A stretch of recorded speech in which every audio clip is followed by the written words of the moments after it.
Hello दोस्तों, अस्सलाम वालेकुम। मैं आप सभी का इस्तकबाल करता हूं, खैर मक़दम करता हूं आपके अपने YouTube channel Azhar learn academy में। दोस्तों, आज हम लोग नज़्म और अल्लामा इक़बाल से मुतालिक जो भी एग्ज़ाम में सवाल आ सकते हैं, प्रश्न बन सकते हैं, सारे सवाल को करेंगे, इसलिए वीडियो के एंड तक आप ज़रूर बने रहिएगा। आज दोस्तों हम लोग VVI क्वेश्चन को करने वाले हैं, जो भी अल्लामा इक़बाल और नज़्म से मुतालिक है ना, प्रश्न ज़्यादा बनने के चांस है, उन्हीं सवालात को आज हम लोग देखेंगे। पेपर 2 में 90+ कैसे स्कोर लाना है, उसके लिए दोस्तों मैं हर टॉपिक से MCQ करा रहा हूं, इससे आप मेरे चैनल के साथ ज़रूर बने रहिएगा। आज दोस्तों मेरी तबीयत थोड़ी ख़राब है, आवाज़ भी भारी है, इसलिए आप थोड़ा मैनेज कर लीजिएगा। आगे बढ़ने से पहले दोस्तों, अगर आप पहली बार चैनल पर आए हैं तो चैनल को सब्सक्राइब जरूर कर लीजिएगा, बेल आइकन को प्रेस कर लीजिएगा और वीडियो को दोस्तों लाइक शेयर ज़रूर कर दीजिएगा, ठीक है। और दोस्तों कमेंट बॉक्स में ज़रूर बताइएगा कि आज की क्लास आप लोगों को है ना कैसा लगा। ये क्लास उन सभी के लिए है जो दोस्तों JSSC CGL JTET और नगर पालिका की तैयारी कर रहे हैं। तो ज़्यादा लेट ना करते हुए दोस्तों आज की क्लास को हम लोग शुरू करते हैं और आगे बढ़ते हैं। आज का पहला सवाल है कि अल्लामा इक़बाल की पैदाइश कब हुई थी। आपके पास ऑप्शन है A 1877, 1878, 1879 या D 1979। तो इस सवाल का सही जवाब हो जाएगा दोस्तों ऑप्शन A 1877 को अल्लामा इक़बाल पैदा हुए थे। और कहाँ पैदा हुए थे दोस्तों, तो याद रखिएगा सियालकोट में पैदा हुए थे, ठीक है। अगर इंतकाल की बात की जाए दोस्तों, वफ़ात की बात की जाए तो 1938 में अल्लामा इक़बाल का इंतकाल हुआ था और 1877 में दोस्तों अल्लामा इक़बाल पैदा हुए थे। क्लियर है, आगे बढ़ते हैं। आज का दूसरा सवाल है कि अल्लामा इक़बाल की वालिदा का नाम क्या था। दोस्तों याद रखिएगा ये VVI है और कई एग्ज़ाम में दोस्तों ये पूछा भी गया है। ऑप्शन है A इज़्ज़तुन्निसा Begum, B Hamida Banu, C इमाम बीबी या D उमराव बेगर। तो याद रखिएगा दोस्तों इस सवाल का सही जवाब हो जाएगा ऑप्शन C इमाम बीबी। यह अल्लामा इक़बाल की वालिदा का नाम है। अगर दोस्तों पूछा जाए कि अल्लामा इक़बाल के वालिद का क्या नाम है, तो याद रखिएगा दोस्तों अल्लामा इक़बाल के जो वालिद का नाम है दोस्तों वो है शेख नूर मोहम्मद, ठीक है। क्या नाम दोस्तों, शेख नूर मोहम्मद वालिद का नाम है, इमाम बीबी वालिदा का नाम है। यहाँ पर दोस्तों अगर पूछ लिया जाए कि इज़्ज़तुन्निसा बेगम ये किसका नाम है, तो याद रखिएगा दोस्तों ये मिर्ज़ा गालिब, ठीक है, ये मिर्ज़ा गालिब की वालिदा का नाम है। और उमराव बेगम दोस्तों ये मिर्ज़ा गालिब की अहलिया यानी बीवी का नाम है। क्लियर है, आगे बढ़ते हैं। इसका PDF के लिए दोस्तों आप हमारे टेलीग्राम ग्रुप से जुड़ सकते हैं। जुड़ने के लिए इस वीडियो के डिस्क्रिप्शन में लिंक मिल जाएगा, वहाँ पर आप डायरेक्ट जुड़ सकते हैं। सारा PDF दोस्तों आपको टेलीग्राम ग्रुप में मिल जाएगा, ठीक है। अगर कोई दोस्तों JSSC CGL या JTET का दोस्तों अगर नोट्स लेना चाहते हैं तो वो कॉन्टैक्ट कर सकते हैं दोस्तों इस नंबर पर, तो आपको सारा नोट्स मिल जाएगा। आगे बढ़ते हैं। आज का तीसरा सवाल है कि अल्लामा इक़बाल की पहली शादी किससे हुई थी। दोस्तों याद रखिएगा अल्लामा इक़बाल की जो है 3 शादियां हुई थी दोस्तों। कितनी, 3 शादियां हुई थी। तो यहाँ पर दोस्तों पहली शादी किससे हुई थी उसका नाम बताना है।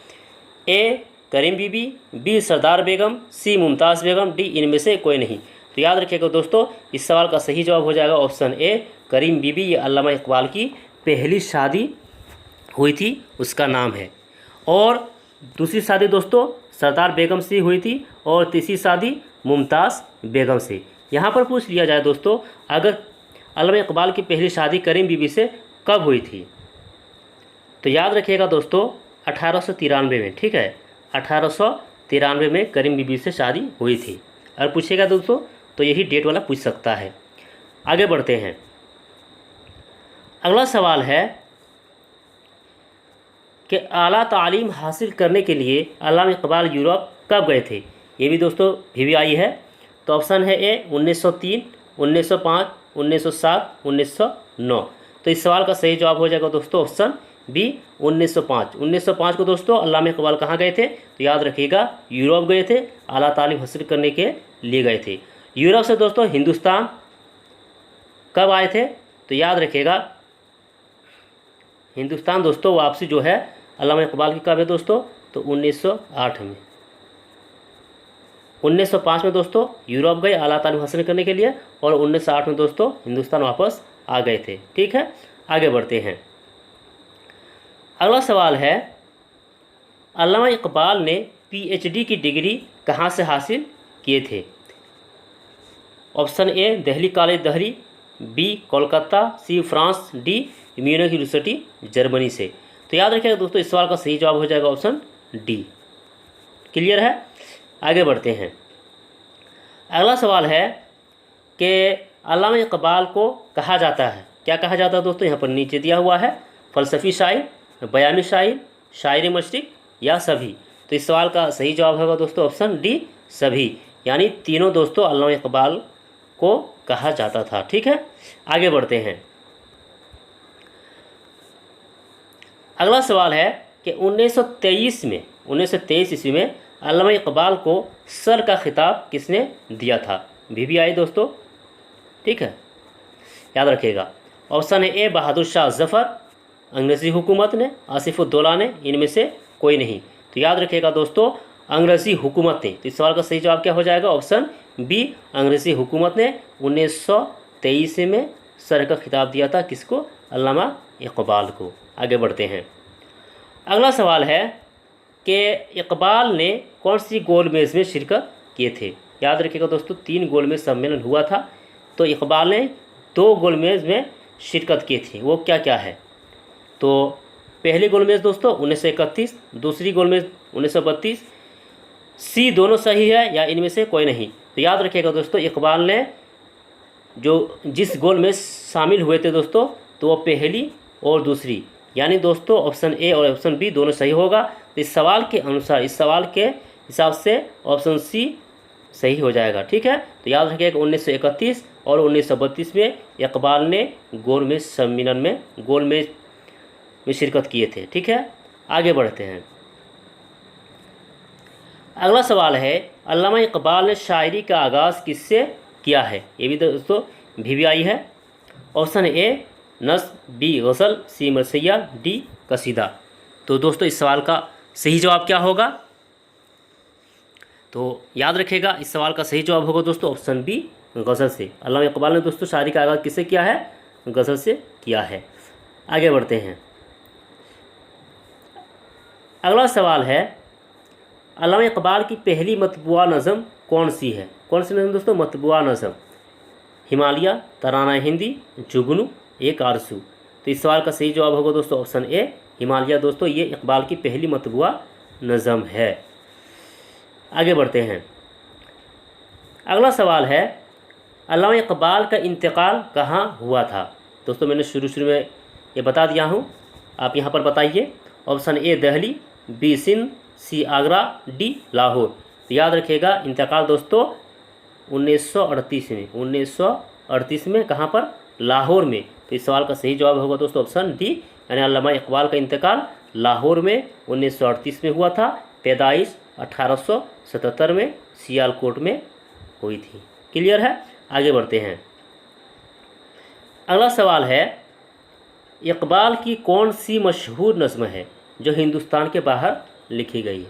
मस्जिद कुर्तुबा, साक़ीनामा, दोनों या इनमें से कोई नहीं। तो इस सवाल का सही जवाब होगा दोस्तों ऑप्शन सी, दोनों सही है। यानी मस्जिद कुर्तुबा और साक़ीनामा ये दोनों हिंदुस्तान के बाहर लिखी गई नज़्म है। आगे बढ़ते हैं। अगला सवाल है कि बांगे दरा किसकी तसनीफ़ है? दोस्तों ये सब VVI है, याद रखिएगा। ठीक है, VVI है। बांगे दरा हो गया, ज़रब कलीम हो गया, बाल जिब्रील हो गया। इसकी जो है सनी इशाअत यानी कब शाये हुआ है, ये सब याद रखना है। तो बांगे दरा की किसकी तसनीफ़ है? तो इस सवाल का सही जवाब है वो दोस्तों ऑप्शन बी, अल्लामा इकबाल की है ना तसनीफ़ करदा है बांगे दरा। कब शाये हुआ था? तो याद रखिएगा ये 1924 में शाये हुआ था। कब दोस्तों? 1924 में शाये हुआ था बांगे दरा। आगे बढ़ते हैं। अगला सवाल है कि बाल जिब्रील कब शाये हुआ था? 1935, 1936, 1937 या 1938 में? तो इस सवाल का सही जवाब होगा दोस्तों ऑप्शन ए, 1935 में बाल जिब्रील दोस्तों शाये हुआ था। ठीक है, 1936 में दोस्तों ज़रब कलीम शाये हुआ था, इसको भी आप याद रखिएगा। और 1938 यहाँ पर दिया दोस्तों 1938 में एक था दोस्तों अरमगान हिज्जाज, इसको भी आप याद रखिएगा। क्लियर है? आगे बढ़ते हैं। अगला सवाल है कि कौन सी शेरी मजमुआ आधा उर्दू और आधा फ़ारसी में है? क्या दोस्तों आधा उर्दू और आधा फ़ारसी में है? ऑप्शन है ए बांगे दरा, बी बाल जिब्राइल, सी ज़रब कलीम, डी अरमगान हिजाज। यहाँ पर जा होगा दोस्तों, याद रखिएगा। तो यहाँ आपको बताना है, तो इस सवाल का सही जवाब होगा दोस्तों ऑप्शन डी। ये शेरी मजमुआ है और आधा क्या है दोस्तों, आधा याद रखिए, आधा उर्दू और आधा ये फ़ारसी में है। क्लियर है? आगे बढ़ते हैं। अगला सवाल है कि अल्लामा इक़बाल की पहली नसरी तसनीफ़ कौन सी है? इल्मुल इक़्तिसाद, जावेदनामा, इसरार खुदी, रमूज़ बे खुदी। तो इस सवाल का सही जवाब होगा दोस्तों ऑप्शन ए इल्मुल इक़्तिसाद। ये इक़बाल की पहली नसरी तसनीफ़ है। क्लियर है? आगे बढ़ते हैं। तबीयत थोड़ी ख़राब है दोस्तों, इसलिए मैं भी जोर से नहीं बोल पा रहा हूँ, तो आप लोग तो थोड़ा देख लीजिएगा, मैनेज कर लीजिएगा आवाज़ को। अगला सवाल है कि नज़्म लेनन खुदा के हुजूर में इक़बाल के किस मजमुए में शामिल है? ये भी दोस्तों भी आई है, ये आपको एग्जाम में डायरेक्ट देखने को मिलेगा कि नज़्म लेनन खुदा के हुजूर में ये सिलेबस में शामिल है। तो इक़बाल के किस मजमुए में शामिल है? बाल जिब्राइल, ज़रब कलीम, बांगे दरा, शिकवा जवाब शिकवा। तो याद रखिएगा दोस्तों, इस सवाल का सही जवाब होगा ऑप्शन ए बाल जिब्राइल में नज़्म लेनन खुदा के हुजूर को शामिल किया गया है। बाल जिब्राइल कब शाही हुआ था? तो याद रखिएगा 1935 में बाल जिब्राइल। ज़रब कलीम दोस्तों 1936 में। क्लियर है? आगे बढ़ते हैं। अगला सवाल है कि नज़्म लेनन खुदा के हुजूर में किसके फ़िक्र व फ़लसफ़ा को बयान किया है? आपने अगर दोस्तों इस नज़्म को अगर है ना पढ़ा है तो आपको पता होगा कि इसमें किसके फ़िक्र व फ़लसफ़ा को बयान किया गया है। ऑप्शन है यहाँ पर आपका मीर तक़मीर, मिर्ज़ा गालिब, लेनन, फैज़ अहमद, फैज़। तो इस सवाल का सही जवाब हो जाएगा दोस्तों ऑप्शन सी लेनन के फ़िक्र फ़लसफ़ा को बयान किया है अल्लामा इक़बाल ने। ठीक है? और इस नज़्म में आपको ऐसा लगेगा कि ये जो लेनन है दोस्तों ये डायरेक्ट खुदा ताला से है ना बातचीत कर रहे हैं और खुदा की जो वहदानियत है, निशानात है और बहुत सारे दोस्तों जो इसके मन में दोस्तों शक है, सब चीज़ को बयान किया है। ठीक है? आगे बढ़ते हैं। अगला सवाल है कि ए अनफुस व आफाक में पैदा तेरी आयात, हक़ ये है कि ज़िंदा व पाइंदा तेरी ज़ात। ये नज़्म लेनन खुदा के हुजूर का एक शेर है दोस्तों। तो इस शेर में पूछा जा रहा है कि इस शेर में शायर किसकी सिफ़ात को बयान कर रहे हैं? ठीक है? ऑप्शन है ए अपनी सिफ़ात, अल्लाह की सिफ़ात, नबी की सिफ़ात, इनमें से कोई नहीं। तो इस सवाल का सही जवाब होगा दोस्तों ऑप्शन बी अल्लाह की सिफ़ात को बयान कर रहे हैं शायर। क्लियर है? आगे बढ़ते हैं। अगला सवाल है कि मगरिब के खुदावंद सफ़ीदान फ़िरंगी, मगरिब के खुदावंद डैश डैश फलसात। यहाँ पर दोस्तों खाली आस्तान है, यहाँ पर क्या आएगा उसको आपको है ना मुकम्मल करना है। तो दुरुस्त लफ्ज़ से शेर को मुकम्मल करें। ऑप्शन है आपके पास ए रोशनी, बी दरख्शिंदा, सी पहला सही है दूसरा गलत है, डी दोनों गलत है। तो इस सवाल का सही जवाब होगा दोस्तों ऑप्शन बी दरख्शिंदा, जो खाली जगह पर है ना आएगा। आगे बढ़ते हैं। अगला सवाल है कि इक़बाल की नज़्म एक आरज़ू किस मजमू में शामिल है? इक़बाल के दोस्तों दो नज़्म है। नज़्म लेनन खुदा के हुजूर में ये बाल जिब्राइल जो शेरी मजमू उसमें शामिल है, और दूसरा दोस्तों एक आरज़ू है ना किस मजमू में शामिल है वो आपको बताना है। ए बांगे दरा में, ज़रब कलीम, अरमगान हिजाज या जावेदनामा में। तो इस सवाल का सही जवाब होगा दोस्तों ऑप्शन ए बांगे दरा में नज़्म एक आरज़ू शामिल है। बांगे दरा कब शाही हुआ था? तो याद रखिएगा दोस्तों 1924 में ये बांगे दरा शाही हुआ है। क्लियर है? तो यहाँ पर हम लोग देख लिया कि नज़्म एक आरज़ू ये बांगे दरा में शामिल है, नज़्म लेनन खुदा के हुजूर में ये बाल जिब्राइल में शामिल है। आगे बढ़ते हैं और अगला सवाल है कि दुनिया की महफिलों से उगता गया हूँ या रब, क्या लुत्फ़ अंजुमन का जब दिल ही बुझ गया हो। दोस्तों ये इस तरह आपको सवाल देखने को मिलेगा एग्ज़ाम में, जैसे यहाँ पर दे दिया है कि दुनिया की महफिलों से उगता गया हूँ यारब, क्या लुत्फ़ अंजुमन का जब दिल ही बुझ गया हो। पूछा जाएगा कि ये शेर किस नज़्म से लिया गया है।